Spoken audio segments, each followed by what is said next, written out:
Magandang hapon mga tol. Kamusta po? Kakatapos ko lang tol mag blessing na ng mga gamit. Actually, ito yung mga gamit natin tol. Kasi kasi may bago kasi akong ginawa na personal mga tol. Kaya nag-blessing ako. Sinama ko na yung mga yung mga gamit na palilimusan natin. Actually, lahat naman yun ikonsagrado. Pero dahil nag-blessing ako ng personal ko ngayon na bago kong ginawa, sinama ko na rin lahat para madagdagan kahit papaano. Yes mga tol. Ito yun sila tol. Ito nga pala yung mga personal natin tol. Oh. Yan. Mga personal natin. Ng mga gamit. Ayan. Ito yung personal ko tol na bago kong ginawa. Yan. Libon. Then sinama ko na rin yung iba ko pang mga personal para madagdagan kahit papaano, para hindi masayang yung blessing. At ito yung mga pinapapalimusan natin mga tol. Yan. Ito na to kay yung Philippine Army nang kukuha niyan. Yan mga available pa yan mga tol. Yan. Yan yung mga pinapalilimusan natin. Ito yung paparapol natin. Oh. Didagdagan na naman natin. Yan bakos. Panibagong bakos na naman to tol. Limang piraso pa rin. Kasi yung 5 na bago natin ginawa ng mga nakaraan, wala na yon, nabili na yon. Ito panibago na naman ito. Yan.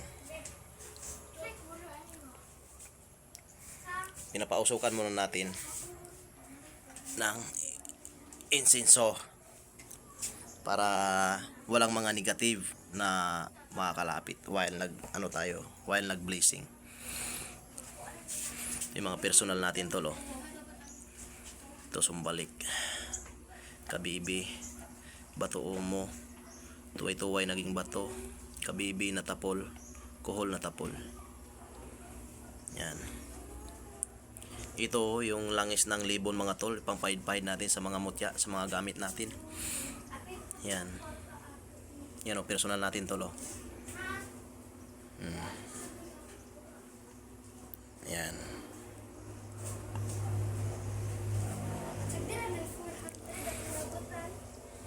Ito yung haplas natin. Ito yung mga sing-sing natin tol, mga personal nagagamit na lahat yan mga tol sa kumbate at sa panggamot. Ito yung mga medalyon natin. Shout out nga pala kay Otol Sani. Magandang hapon sa iyo tol. Maraming salamat sa iyo. Sa kanya to galing lahat mga medalyon tol, pinagalaw sa akin.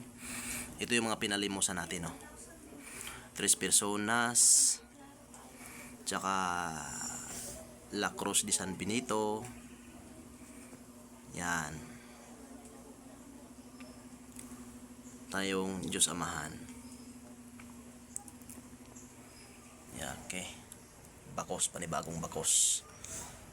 Yung mga bakos tol, saktong-sakto lang talaga yan na kargada. Pangbiwang. Yan mga tol. Sakto lang yan mga tol. Hindi bubukol sa yung biwang mga tol. Yan. May mga material yan mga tol. May mga sangkap yan. Ang nito tol, langis. Hindi ko to actually nilagyan ng langis. Pero lahat ng mga orasyon yan mga tol is naka-molds yan sila sa langis. Hindi natin pwedeng lagyan ng purong langis sa ilalim kasi mag-cost yan tol ng ng lamat hanggang sa maputol. Kaya ang gagawin natin, yung mismong mga orasyon niya is kailangan na lang sa langis, naka-molds, nakababad. Ito yung langis natin tol ng libon. Ito yung mga rosaryo na pangsangkap natin. Pangsangkap. Ito mga available pa ito mga tol. So yun lang mga tol, no? Maraming salamat sa inyo tol, sa inyong patuloy ang pagsuporta sa akin. Magandang hapon po sa inyong lahat.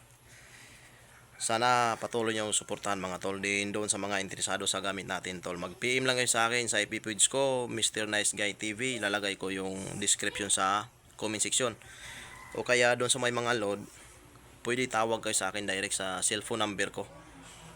Nandyan nakalagay sa description mga tol. Yan yung GCash number ko rin mga tol. Ginawa kong personal contact number. Yun lang mga tol. God bless po sa ating lahat.